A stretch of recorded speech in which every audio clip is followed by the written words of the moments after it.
શું તમને ક્યારે એવું લાગ્યું કે જે લોકો માટે મેં બધું જ કર્યું, આજે એ જ લોકો તમારી સાથે નથી?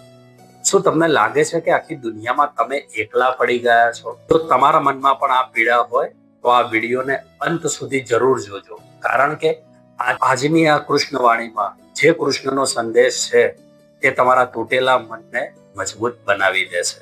જય શ્રી કૃષ્ણ મિત્રો, સ્વાગત છે તમારું દિલ સ્પર્શ 24માં.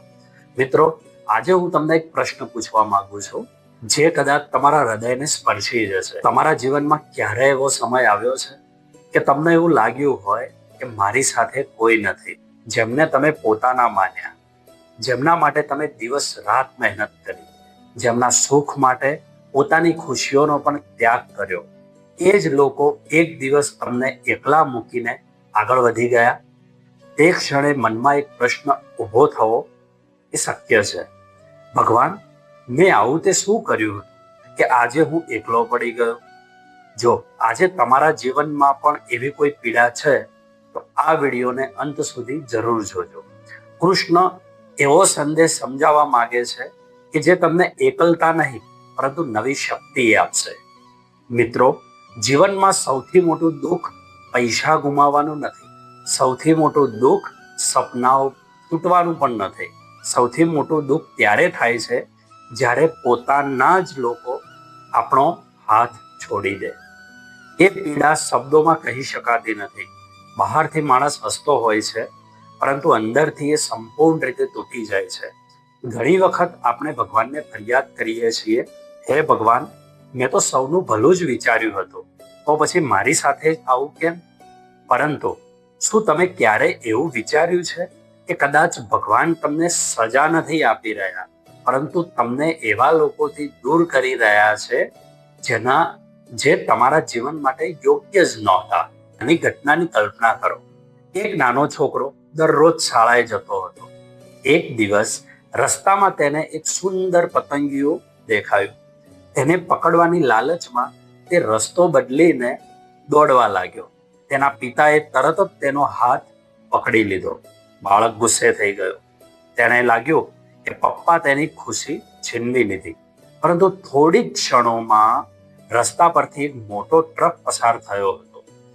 જો પિતાએ તેનો હાથ ન પકડ્યો હોત તો શું થાત મિત્રો? ઘણી વખત ભગવાન પણ આપણા જીવનમાં કેટલાક લોકોના હાથ છોડી દે છે. તે સમયે આપણને લાગે છે કે ભગવાને આપણાથી બધું છીનવી લીધું, પરંતુ કદાચ ભગવાન આપણને એવી મુશ્કેલીઓથી બચાવી રહ્યા હોય છે જે આપણે હજુ સુધી જોઈ શકતા નથી. શ્રી કૃષ્ણ ભગવદ્ ગીતામાં કહે છે, અને તે પણ અર્જુનને ખૂબ સારી રીતે સમજાવે છે. તેઓ કહે છે, જે વ્યક્તિ દરેક સંબંધને ભગવાન કરતા મોટો માને છે તે એક દિવસ જરૂર દુઃખી થાય છે, કારણ કે દુનિયાના દરેક સંબંધ સમય સાથે બદલાઈ જાય છે, પરંતુ ભગવાનનો સંબંધ ક્યારેય નથી બદલાતો.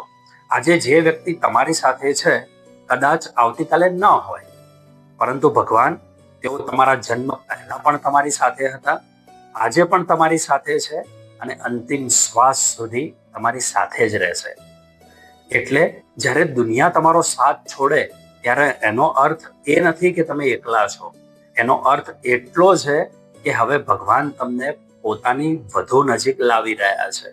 વિચાર કરો, જીવનનો સૌથી મોટો બદલાવ ક્યારે આવ્યો હતો?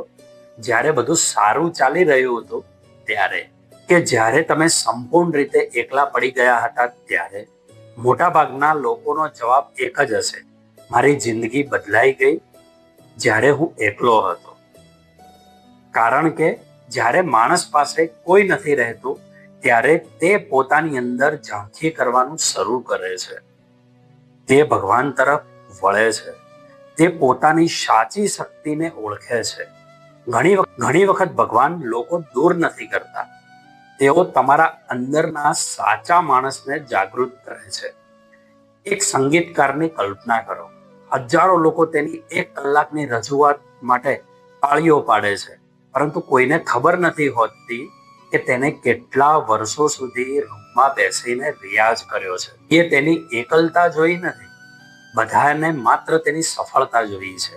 મિત્રો, ભગવાન પણ ઘણી વખત આપણને થોડા સમય માટે દુનિયાથી અલગ કરી દે છે, તેથી આપણે પોતાની અંદરની શક્તિને સમજી શકીએ. એકલતા હંમેશા સજા નથી હોતી. ઘણી વખત એ ભગવાનનું સૌથી મોટું તાલીમ કેન્દ્ર હોય છે. આજે હું તમને એક પ્રશ્ન પૂછું છું. જો આવતીકાલથી તમારા જીવનમાં જે લોકો છે એ બધા દૂર થઈ જાય